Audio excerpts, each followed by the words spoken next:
Este vídeo é um oferecimento do canal Matemática para Chuchu. Se inscreve aí no canal, meu filho. Ô, volta aqui, clica aqui, rapaz. Se inscreve, oi. Fala aí, meu chuchu, tudo beleza? Tudo certinho? Prof. Mate RB chegando aqui na área e dessa vez eu trago para vocês um curso sobre análise combinatória. Eu vou dividir esse curso em algumas aulas, né? Onde cada aula eu vou abordar um tema específico sobre a análise combinatória. Eu iniciei esse curso com o princípio fundamental da contagem, tudo bem? É o princípio que, ao mesmo tempo que ele é a base da análise combinatória, é a parte mais importante de tudo que a gente vai estudar, porque basicamente é esse princípio que vai trazer o fundamento para que a gente possa se aprofundar nos próximos conceitos, tudo bem?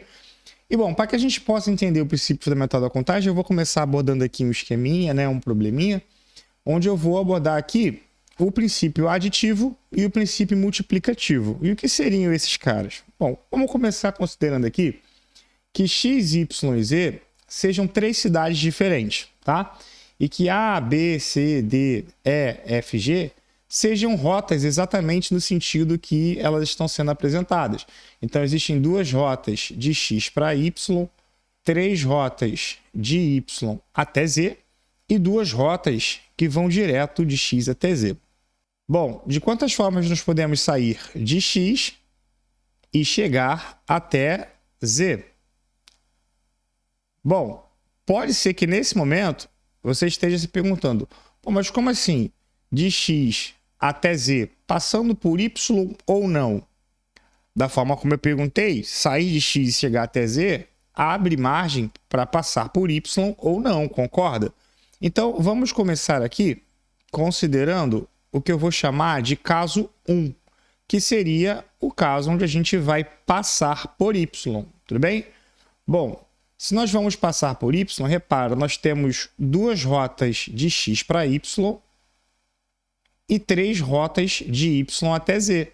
Ou seja, para cada possibilidade de x até y, existem outras três possibilidades de y até z. Então, na prática, a gente faz isso aqui, ó, duas possibilidades de x para y vezes três possibilidades de y para z.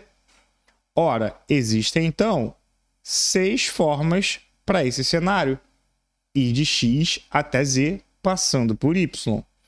O que seria o caso 2, né? Visto que eu chamei aquele caso ali de caso 1, passar por y. Bom, caso 2, vamos considerar que a gente não quer passar por y. A gente não vai passar por y. Nesse caso, nós temos duas opções de rota direto de x até z.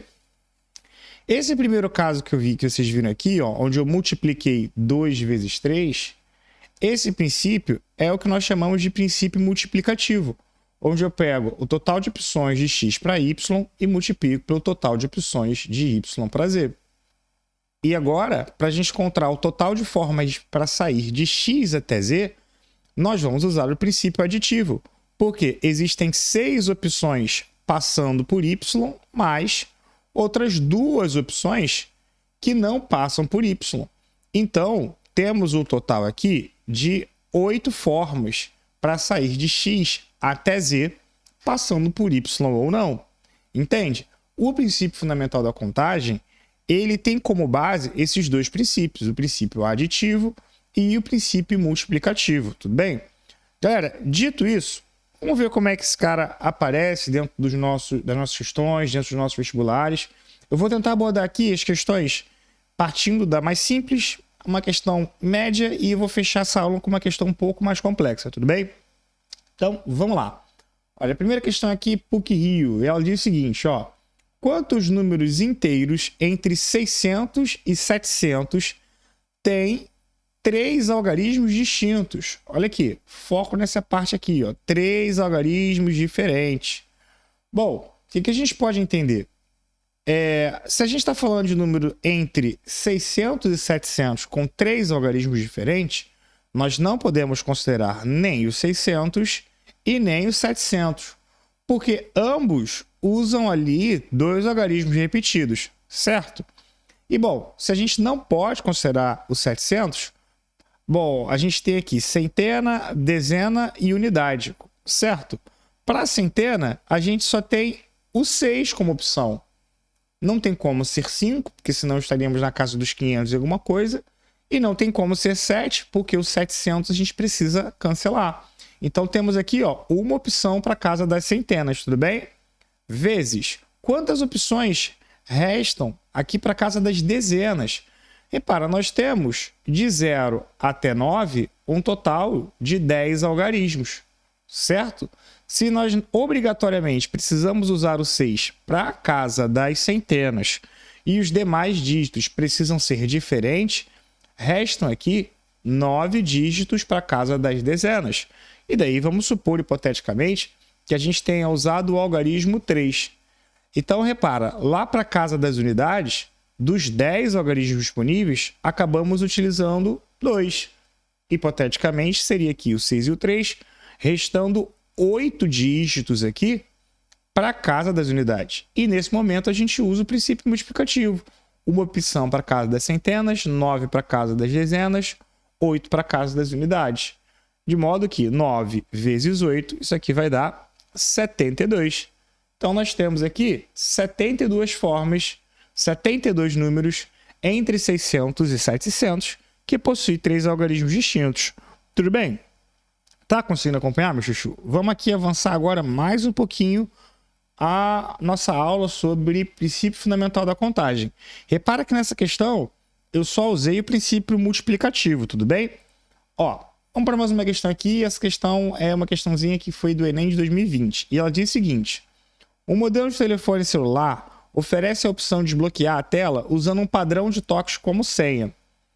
Os toques podem ser feitos livremente nas 4 regiões numeradas da tela, sendo que o usuário pode escolher entre 3, 4 ou 5 toques ao todo. Ou seja, não é obrigatório o usuário ter que fazer uma senha com 3, nem com 4, nem com 5. É uma escolha dele, né? Ótimo, muito bem. Bom, seguindo, a questão diz o seguinte: qual expressão representa o número total de códigos existentes? Vamos lá. A questão fala que esses toques eles vão ser feitos de maneira livre, né? Ou seja, não existe nenhuma regra, nenhuma restrição falando que, olha, a senha não pode ter 2 números pares seguidos ou 2 números ímpares seguidos. Então, o indivíduo ele pode fazer senhas desse formato aqui, por exemplo. Uma senha pode ser 1, 1 e 1. Ele pode escolher fazer uma senha com 3 dígitos e pode ser dígitos diferentes ou não. Uma outra senha possível, ele poderia fazer dessa forma, ou 2, 2, 2, 2. Ele poderia escolher uma senha com 4 dígitos, onde esses dígitos seriam diferentes ou não. E por fim, ele teria a opção de fazer com 5 dígitos, que pode ser dígitos diferentes ou não. Ele pode tocar lá, ó, 1, 2, 2, 3, 4. Olha lá, seria um outro tipo de senha. Bom, em análise combinatória, sempre que a gente tem esse tipo de raciocínio, pode acontecer um cenário, ou outro cenário, ou outro cenário. Esse raciocínio do ou, ele é uma pista para a gente usar o princípio aditivo.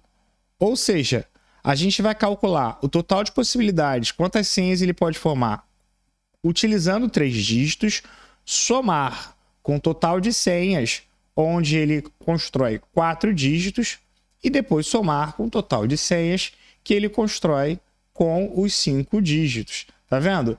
Só de bater o olho nas alternativas, pelo princípio aditivo, a gente já tem uma intuição de que a resposta correta deveria ser a letra B.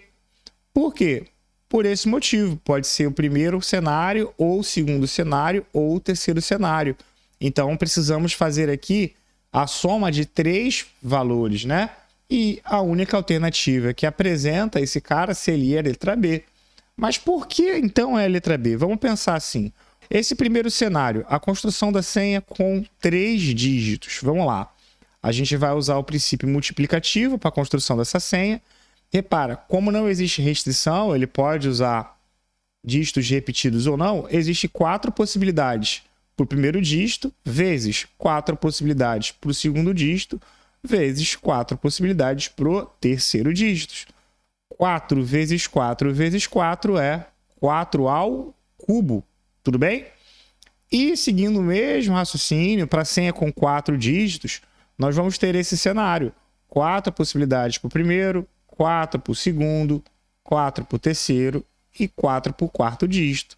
4 vezes 4 vezes 4 vezes 4 é 4 elevado a 4, tudo bem? E seguindo o mesmo raciocínio, para 5 dígitos nós teríamos 4 elevado a 5 opções, né? Temos aqui 5 dígitos, ficaria 4, 4, 4, 4, e a gente ia multiplicar todos esses caras aqui, 4 elevado a 5. Bom, por fim, fazendo o uso do princípio aditivo, nós teríamos 4 elevado a 3, mais 4 elevado a 4, mais 4 elevado a 5.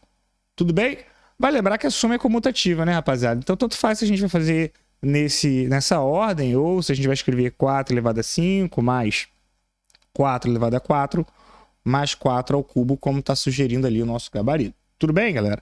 Bom, nessa segunda questão, eu já fiz o uso aqui tanto do princípio multiplicativo quanto do princípio aditivo, tá? Bom, próxima questãozinha aqui da nossa aula. Além de eu fazer uso nessa questão aqui do princípio multiplicativo, repara que eu vou fazer uso do princípio aditivo, mas ela tem um plus. A gente vai precisar considerar caso 1, caso 2 em um dado cenário. Vamos lá. Essa questão, ela diz o seguinte. Uma empresa desenvolveu uma tecnologia chamada... Eu vou ler só código, gente, pelo amor de Deus. Para desbloqueio da tela de smartphones. Essa tecnologia utiliza o reconhecimento de toques na tela do aparelho dividido em 4 quadrantes quando mostra a figura. É um cenário bem parecido com a questão anterior, concorda? Mas aqui tem um ativo adicional, repara. Ao optar por esse tipo de desbloqueio, o usuário terá que definir seu próprio código. Considere que o usuário deseja criar um código com 5 toques. Olha lá, a gente começa aqui tendo bem definido que precisa ser 5 toques. De modo que um toque nunca repita o quadrante utilizado no toque anterior e o primeiro toque e o último toque sejam feitos no mesmo quadrante. Então, qual que é a diferença dessa questão para a questão que a gente acabou de fazer? Primeiro, fica bem claro que precisamos fazer 5 toques. Segundo, o primeiro toque e o último toque vão ser iguais e nenhum toque pode ser seguido no mesmo quadrante, tá? A pergunta é, o número de códigos distintos que o usuário poderá criar é... Então, galera, ao invés de usar aqui 1, 2, 3 e 4, eu vou chamar essas regiões aqui, vamos dizer que seja região A, região B, região C e região D, tudo bem? Eu acho que com A, B, C, D fica um pouquinho mais claro para expressar para vocês o que a gente precisa fazer nessa questão. Bom, nós vamos criar aqui uma senha com 5 dígitos, certo? Então, vamos lá. A gente já sabe que a gente vai ter que multiplicar as opções pelo princípio multiplicativo. E vamos começar aqui com o que eu vou chamar de caso 1. E eu já vou explicar a vocês por que vai ser caso 1 e caso 2 nessa questão. Olha, para o primeiro dígito, primeiro é free to free, né? O primeiro é de boaça. Temos 4 opções para o primeiro camarada, concorda? E dessas regiões aqui, ó, A, B, C, D, que seria 1, 2, 3 e 4, vamos considerar que a gente tem utilizado a região A para começar. Usamos a região A. Bom, se nós estamos utilizando aqui a região A para o primeiro dígito, obrigatoriamente, para o último dígito, a gente só vai ter uma opção. Porque o último precisa repetir o primeiro, né? Então, a gente tem 4 escolhas para o primeiro, mas para o último a gente só tem um, porque só tem uma opção de A. Não tem 2 A's para a gente repetir, né? Não tem 2 opções 1 ali. Bom, aí o segundo dígito, veja bem, o segundo dígito não pode repetir o dígito que acabou de ser feito, né? Então, se a gente considerou que o dígito foi na região ali A, por exemplo, né? Vamos considerar que temos 3 opções aqui para o segundo dígito, né? Das 4 opções, uma já foi utilizada. E daí vamos supor que temos usado aqui a região B. Tudo bem? Por que eu estou chamando aqui de caso 1? Vamos considerar aqui que no terceiro dígito, a gente use o dígito A de novo.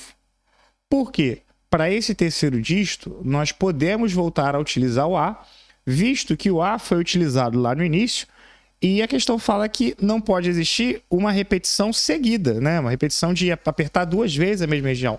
Mas de maneira alternada está valendo. Então vamos considerar que a gente vai usar o A. Quantas regiões aqui a gente tem dentro dessa forma como eu escrevi? A gente só tem uma, concorda? Só tem uma região A, então, se a gente está determinando que a gente vai usar o A, uma região só.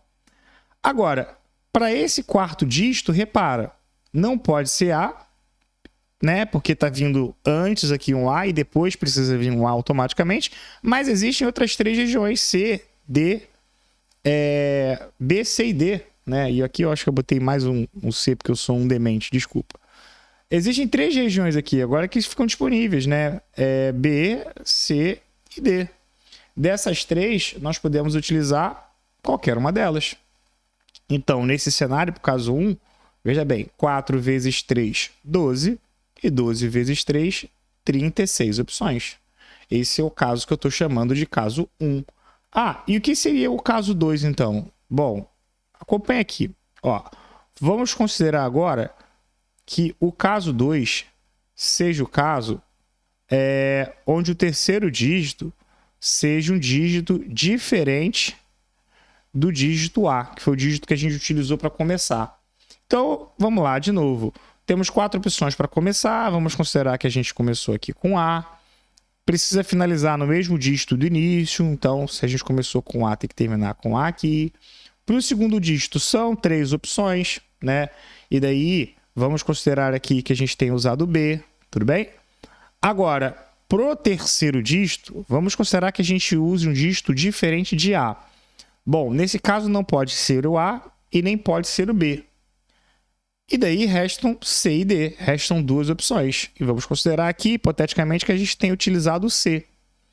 Para o quarto dígito agora, não pode ser C, não poderia ser uma região que acabou de vir, e não vai poder ser o A porque o último dígito tem que repetir o primeiro. Então, resta para esse cara aqui as opções B e D. Restam 2 opções para cá. E daí, nesse cenário, a gente tem, olha, 4 vezes 3, 12, 12 vezes 2, 24, e 24 vezes 2 vai dar um total de 48 possibilidades. Por que a gente tem que dividir essa questão em caso 1 e caso 2? Porque o terceiro dígito aqui, tá? Se o terceiro dígito for igual ao último, o quarto dígito passa a ter 3 opções. Mas se o terceiro dígito for diferente do último, então o quarto dígito passa a ter 2 opções. Sempre que vocês sentirem situações como essa, vocês precisam dividir a questão em primeiro caso e segundo caso, e em alguns cenários um possível terceiro caso. Tudo bem? E daí agora, para finalizar, o que a gente faz? Princípio aditivo. 36 possibilidades do caso 1, mais 48 possibilidades do caso 2. Isso aqui vai dar 84 possibilidades. Portanto, a nossa resposta vai ser a letra A. Então, galerinha, fica aqui uma aula sobre o princípio fundamental da contagem. Fiz aqui 3 questões explicando o que é princípio fundamental da contagem e outros 3 probleminhas. Vou deixar uma lista aqui no Google Drive para que vocês possam praticar o que eu acabei de explicar, tá bom? E qualquer dúvida, deixa aqui no canal, deixa aqui um comentário. A próxima aula vai ser sobre permutação simples e permutação com repetição. E eu vou explicar o que é fatorial dentro do meio dessa aula, tudo bem? Então, galera, forte abraço para você que ficou até o final do vídeo. Muito obrigado. E se vocês puderem se inscrever no canal para dar aquela força aqui pro professor, eu vou ficar muito feliz. É extremamente importante que vocês se inscrevam no canal para que o nosso canal consiga ter uma propagação e um alcance ainda maior e a gente consiga ajudar mais pessoas, tá bom? Fiquem com Deus e até a próxima, gente. Tchau, tchau.